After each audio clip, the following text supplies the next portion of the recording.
RegCast. RegCast. Welcome to RegCast, where we shine a light on banking digitization. Hello and welcome to RegCast. I'm PJ, CEO and founder of JWG. Welcome back if you're one of the couple hundred that have already listened to one of our episodes, and welcome if your first time here with RegCast. This is where we shine a light on the key pain points for the regulatory system and how regulators, regulated, and technology companies can come to grips with this decade's changes. Up to date, we have the regulatory upheaval and the digital plans and opportunities, courtesy of a case study from the UK. And we're all based here in the UK, so we have an excellent perspective. But I think as we covered in our last podcast, it's not just about the UK's regulatory system right now. Everybody's revisiting how are they overseeing financial services. ESMA is got a wholesale replacement. BaFin has had its challenges. Australia's up. The US is up. So we thought it would be great to shine a light on what are the critical decisions that UK PLC is looking at and how are those playing out almost in real time. I'm really pleased to introduce our expert panelists again. We have Rachel from senior editor at Thomson Reuters Regulatory Intelligence. Welcome. Hi. We have Sam Tyfield, who's a partner at Shoesmiths. Welcome, Sam. Morning. Thank you, PJ. And Gavin, thanks very much for joining us from Grant Thornton and a former regulator who's taking a day off to be with us. Hi, everyone. Oh, guys, if laws are like making sausages, I'm really not sure what the analogy is for making a regulatory framework. There's an awful lot that's being discussed in the public domain, and given the transparent nature of the way laws are made here, we get to see a lot of sausage in process. Andrew Bailey actually said in his testimony, which we'll link to the podcast, that the machine was broken. And that, as the Treasury Select Committee went through the findings of the Gloucester report and looked at a number of the underlying issues, a lot of it gets down to volume, and it gets down to the data available to be able to oversee a very complex system. And in parallel to this technical review of the future of regulatory framework that's coming up, we also have a Prime Minister's commission that's being led by Ian Duncan Smith, and Rachel's covered a lot of those articles as well, which we'll link to the podcast for viewers at home. I think the key question for me is to start with is, what does it really mean to fix this broken machine? And is this whole future of regulatory framework really going to change the rules of engagement between the firms, its customers, and the regulator? So, Gavin, I'd like to turn to you first. What are the choices that regulators have made in the past? It's been part of them you've lived through. And how do you think the digital model questions are really being addressed in the near term? Okay, so I think it's probably worth going back to the FCA's objectives as a starting point. So you've got market integrity, you've got consumer protection, and you've got competition. There's lots of wording around each of those. But essentially, they're all kind of market-based. They don't directly talk about firms, but we all know that firms are the mechanism through which we experience financial services, and they're the things that tend to go wrong. So there's an automatic tension there between what do you do that's market-based and what do you do that's firm-based. There's also, I think I'd argue, and this will probably make me unpopular in some regulatory circles, that actually there's a genuine tension between the competition and the consumer protection objectives. And so what you have always is how do we distribute our resources across all the firms we have to regulate? There used to be 13,000 of those when the FSA was formed 20 odd years ago. That was doubled in 2005 when Mortgage & General Insurance regulation came in to 26,000, and it was broadly doubled again when consumer credit came in 2014. So what you have is a model that's getting bigger and bigger and bigger. The FCA, the FSA before it, by definition, needs to have a risk-based approach because you have to make choices. But the tail of smaller firms has got longer and longer, and particularly with consumer credit coming in, there's quite a lot of potential and real problems in that tail.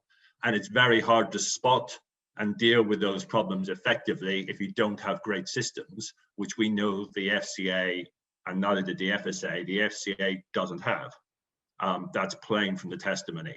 So there's lots of tensions in there, and I think that's why the model you know, you can argue that it's broken. I think consumer credit was always likely to do this just because of the nature and profile of the firms involved.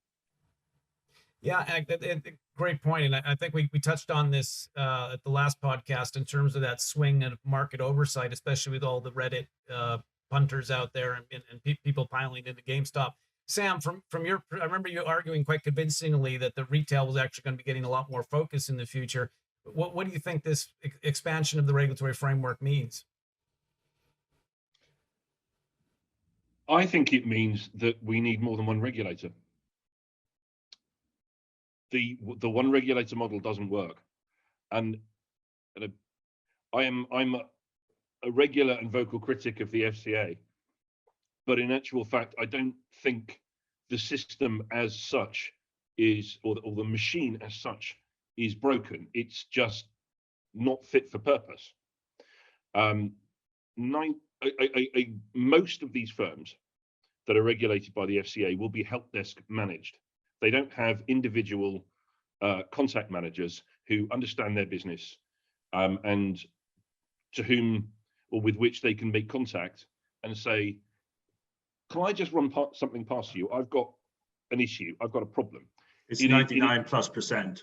So it's a big number, massive. It's most of them. And that goes to the tail, to the one-man bands, to the IFAs, to all the credit consumer. I think the FCA is fighting a losing battle here. And this is something I've always said, is we need to make sure that we keep separate retail and wholesale, because they are fundamentally different beasts. Yeah.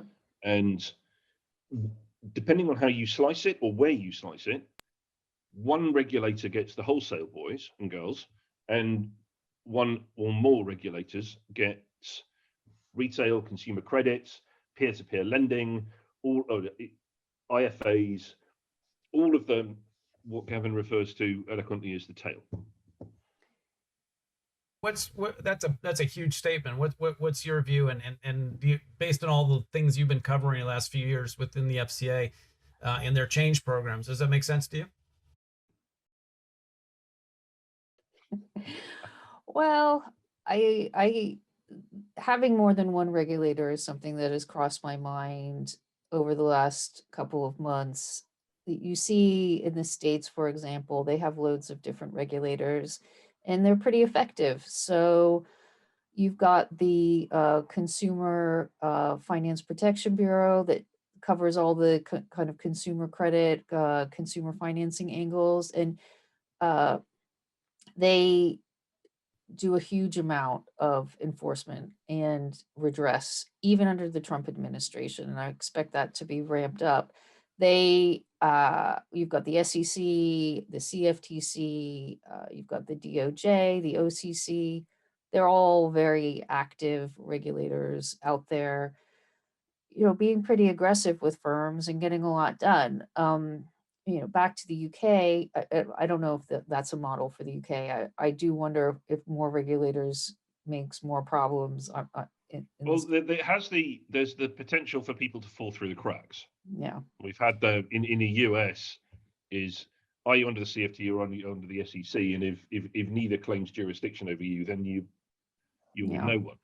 Yeah. So I'm going to add to my idea, which is that you have the regulator of the perimeter. Whereas if you don't fall squarely within one of the buckets, you have to toddle off to the perimeter regulator, who then decides what you are. Mm-hmm. And I guess one thing we haven't mentioned in the mix of this tail of firms is the crypto firms.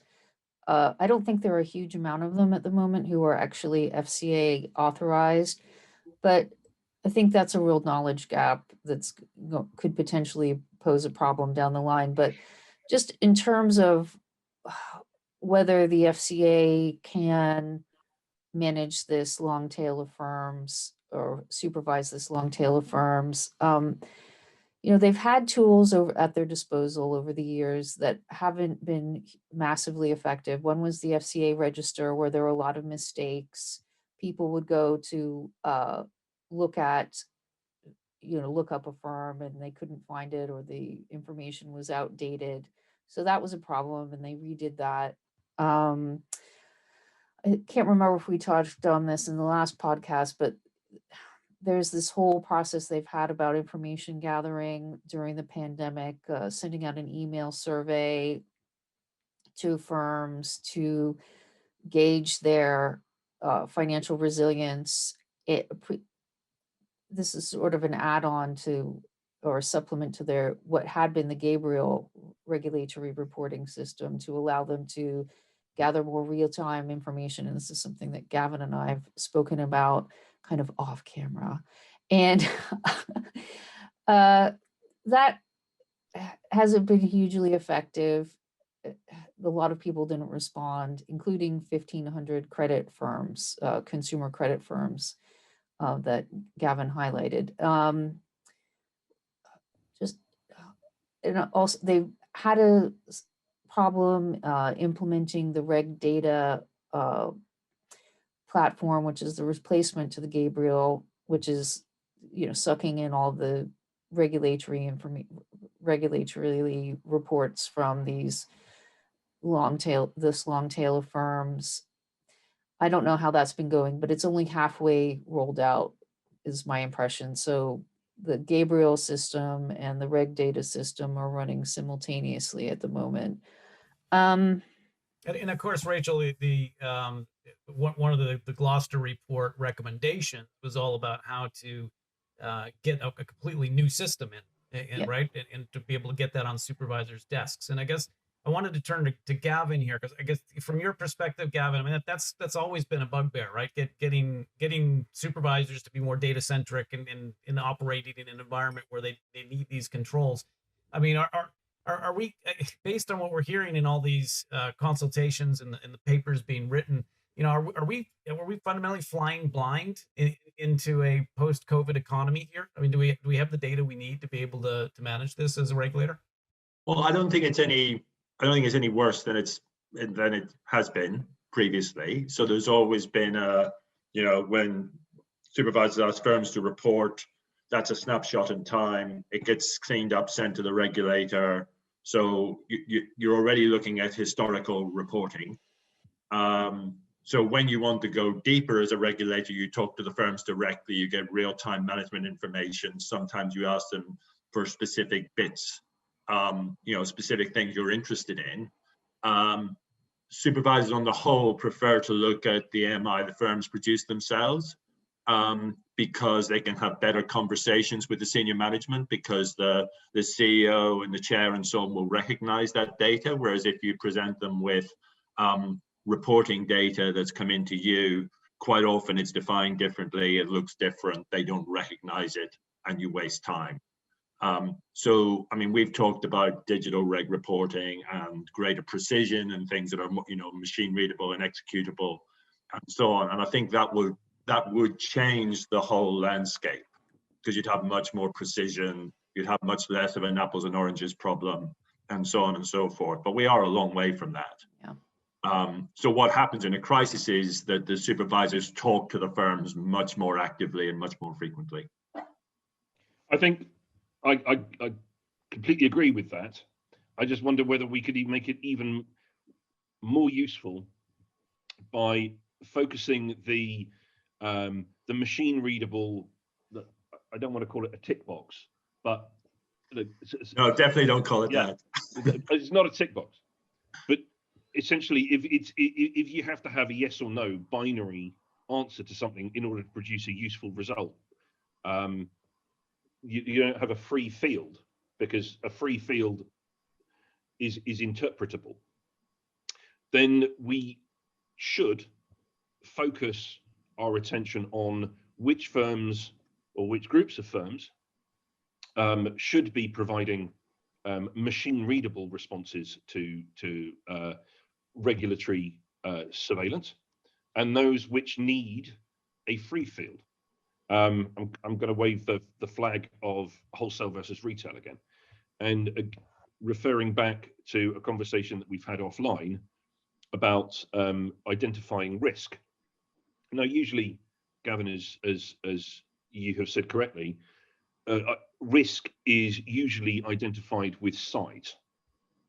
We recognise as a market that complexity, irrespective of size, is also a risk. But there are a huge number of very simple firms, or in their business model, which are small, which gathered together could provide a risk to the stability of the markets. And that is the group, that tail is the group that probably are the best candidates for a machine readable reporting type. Yeah, no, I mean, I think there is something about firms. I mean, you had this with the secondary banking crisis in the early 90s, where, firms with a particular business model who were all banks, and when there was the kind of Black Wednesday and interest rates went through the roof, et cetera, there was a whole crisis where a group of firms were all susceptible in the same way to a particular set of events that turned out to happen. So we're definitely going through something like that with the pandemic, and I think that's the root of the kind of 4,000 odd firms that the FCA has identified as being particularly at risk in terms of their solvency. And even the GameStop episode shows us that there is some connection between that tail and the firms in the fat end of the tail as well. Yeah, I'd just be a little bit, if I may, I'd just be a little bit kind of cautious about a clean wholesale retail split. In my experience, it's pretty hard to identify, and you go back to the financial crisis, there's quite a lot of flow through from, retail mortgages and, but it is by intermediaries, isn't it? It is not I as a retail mortgagor. I've got a mortgage. I can't toddle off to the wholesale market and collateralize my mortgage or sell it down. I go through an intermediary. I may actually go through it may actually go through a number of intermediaries to the wholesale market. We should be able to draw a line somewhere where at some point the aggregation of retail interests becomes sufficient that the person managing those, I use managing in the non-specific permission sense, is then wholesale. I think all I'm saying is you have to have the bridges and sort of look across. So if I take a really kind of crude example, but it's a real one, when the FSA divided into wholesale and retail business units in 2004, Barclays was in the retail business unit because of its retail, big UK retail bank, but it meant that Barclays Capital was there as well. Yeah, and so it wasn't on the wholesale side. Discuss, so, you have to be able to look across, you have to have the bridges and so on. None of this is easy. No. And I think your point about falling down between the gaps is really pertinent. And even something like, I'm thinking of an example, something like structured deposits, where you kind of have a big wholesale element in what's ostensibly a retail product. So yeah, you have to go specific and also broad at the same time, and that's the crux of the whole problem. And then that's a nice segue back to a question that PJ asked a while ago, which is, my soapbox about the world is going to change for retail. So as part of that discussion, Gavin, I think we're going to have to think about what products and services should be available to retail or should incorporate retail interests in them, irrespective of the reams of paper that I can send a retail investor or a retail customer about the risks and the benefits and the upsides and whether it's suitable for them. Should, and I posit the question, I don't have a view. Should retail investors be allowed to trade CFDs or fractional shares in the volumes that we saw with GameStop and the rest of them? Does that solve the problem? Well, and Rachel, let's come back to you on that, because I think this is very much a political decision, really not one for the regulators themselves. How do you see that oversight evolving, especially now that the UK has exited and has got its own framework. There's a lot of interesting questions here that I've heard you talk about at length. What's the crux of the issue, and how do we oversee the watchers of the regulatory framework itself? Well, I think that the politically, the response to GameStop hasn't had anything about hasn't involved anything regarding limiting retail investors' access to trading certain products. When it comes to CFDs and binary options, those kind of things, the approach regulators take in the EU is very much on a case-by-case basis. The French seem to be very aggressive towards that. The Germans don't like short selling as a rule. I think we might have covered that last time. The FCA is usually, and Gavin, you can correct me if I'm wrong, my impression is they're generally slower to ban certain instruments. For example, certain contracts for difference and whatnot. So the European European Parliament Econ Committee is having a session on the GameStop phenomenon next week, and Sven Giegold, who's one of the MEPs on Econ, has said he doesn't really think retail investors should be limited in what they're buying. He seems to think this is a market integrity problem, and I tend to agree with that view. That's what it's kind of boiling down to, with the situation in the States with the, what is he called, Roaring Kitty? I always think Hello Kitty. So it seems like there are a few instigators behind it. And when I was talking to you offline about this, I called it sort of a black swan market abuse event that nobody seemed to anticipate. It wasn't codified in any of the market abuse monitoring and surveillance systems, and which we also talked about last time.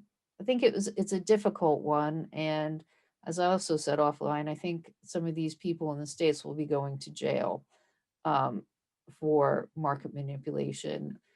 I'll stop there for now and kind of hand it off to see if anybody else has anything to say about that. I have some views. I'm fairly libertarian. Do you? I know. Shocker. Shocking. I'm a libertarian so far as allowing punters to lose their money. If they want to do it, let them knock themselves out. But I get the impression from reading that particular MEP's blog post or whatever it was. You mean Sven? Yes, that the consequences of your actions are going to be treated differently from your ability to face those consequences. So yes, go ahead and take risks if you want, but once if those risks come up, if you suddenly find yourself in a deep hole, then we are going to end up in the typical EU fashion of going, well, these poor people must be protected from the consequences of their own actions. I think the two are, that's where we're going, and they are incompatible. Well, potentially. Another thing I sent out to everybody this morning was this note that I need to follow up on from the AMF, which I thought was pretty amazing, that they're now tracking every retail trade made in France and publishing a dashboard and seeking to understand some behavior, investor behavior, and understanding what people are doing sitting at home with their money. And this obviously was started way before the GameStop situation, because you can't just pull in all that data and publish a dashboard overnight. I mean, or maybe they could, but I think it'll be interesting to see where that goes. I don't understand if it's with an eye to introduce more product banning. The AMF can be aggressive on that, or if they, it's unclear to me where they're going with that. I'm trying to find out, but I found it really interesting in terms of the GameStop news that Generally, there is kind of a big so what here, right? Yeah. There's a lot of things moving. There's regulators doing various things across the globe and lots of political discussion. But I'd like to come back to Gavin on this, because I think, if I think about this from a market point of view, it only really matters at the point of the relationship between the customer and its firms. What do you think this really all means? What's the so what from the change in oversight regime and any kind of new rules coming their way? So I think there's something about, and coming back to where I started, I think there is a tension between talking about competition being an unmitigated good thing, which is almost where we've got to in regulatory terms, and consumer protection. So I don't know what the answer is, but I think there is something about, if you're going to really protect consumers, you have to make products safer, which probably means limiting choice, and dare I say it, capping innovation for some types of things. So the more complex it gets, the harder it's going to get for consumers. The more caveat emptor is going to recede into the distance as a kind of a meaningful concept. When you can't understand, you can't understand exactly what you're dealing with. So I think there's going to be a real kind of look in the mirror moment at some point, and I think post-pandemic is probably as likely as any, in terms of, does all this add up? We agree with all the different pieces of the jigsaw, but when you put it together, it actually doesn't make a lot of sense. Yeah, and I guess from a European point of view, when I think about the legal framework, MiFID III, whatever it will become, I think lots more tick boxes, a lot more annexes, a lot more decision modeling that needs to be done around what's safe and what's not. But Sam, coming back to you, I'm more interested in what you think from a UK common law perspective. What will that all mean moving forward? Blimey. Okay. So, what will it mean, and what I think it should mean, are two entirely different things. What it will mean is that there's a load of hand-wringing. There are some reviews, and there are some post-mortems. Some of the market makers and liquidity providers and the audit aggregators will get a slap on the wrist and some fines. There will be some discussion about the amount of margin that the brokers need to place with the CCPs. Generally, business will be made much more difficult for the brokers, as is always the case, increasingly. What I think should happen is very different. I think if I wish to play in a pond where there are sharks and piranhas, and I'm a minnow, I may need to be told and understand that I have to put up significantly more margin, or I have to have lower limits on my leverage, or I'm going to be subject to the market abuse rules and the access restrictions that the sharks and the piranhas are. And if the sharks and piranhas have better order and execution management systems, or better risk management systems than I do, I'm going to have to accept that, of course, my order is going to get lent on. Rachel, you're a great admirer of the fishbowl of regulation. What do you think about it from the minnow's perspective and the regulator's ability to see the whole fishbowl? I mean, what's the big so what from your point of view? Well, I think it's a difficult one. It's the FCA, as we talked about last time, is embarked on this big transformation program, and a lot of that seems to hinge on this data strategy, and they seem to think that having more data analytics is going to help them detect things more quickly. It's not clear to me to what extent they're going to be revisiting things that were raised in the Gloucester report, like the call center issue. I haven't seen that on any agendas anywhere. The issue with the call center was that complaints coming in about LCNF had not been flagged or elevated up the line in concern. There was no kind of joining of the dots, even though there were a lot of complaints. And there has been some discussion at the Treasury Select Committee with Andrew Bailey and Dame Elizabeth about red flags being raised there. I think that's a big question to be answered. What can they be doing at that point to improve management information and intelligence? They are having a new intelligence function over there. It is not a path that has never been trodden. Yeah. Back with Peter Sutcliffe and the Yorkshire Ripper. Yep. The big problem that the police faced then was that there would be a report in Nottingham and a report in Birmingham, and the two police forces would never know that the other had had a report. This is also, yeah, it was also they were with. also not very concerned about the victims, who were women and yes, sometimes prostitutes. So that was a big thing. They just kind of didn't care. Right. Well, yes. I guess the conclusion from this, guys, is that there's a lot more observation of whatever the ecosystem is that we're looking for, whether you consider it to be fish or people.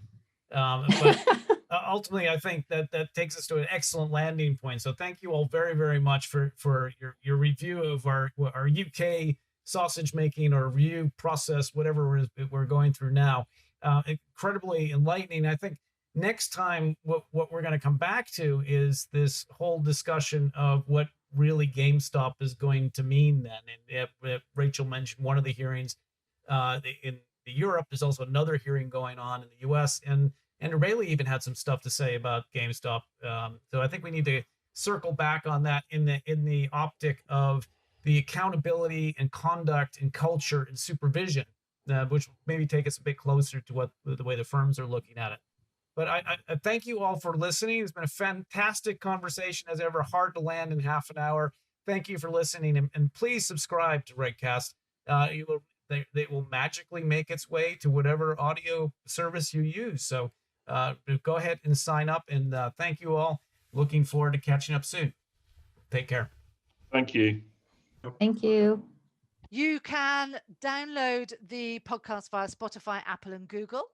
But also, I'd encourage people to come to the JWG website, which, as hopefully you will know, is jwg-it.eu. Go to the Intelligence Hub and create your bespoke library.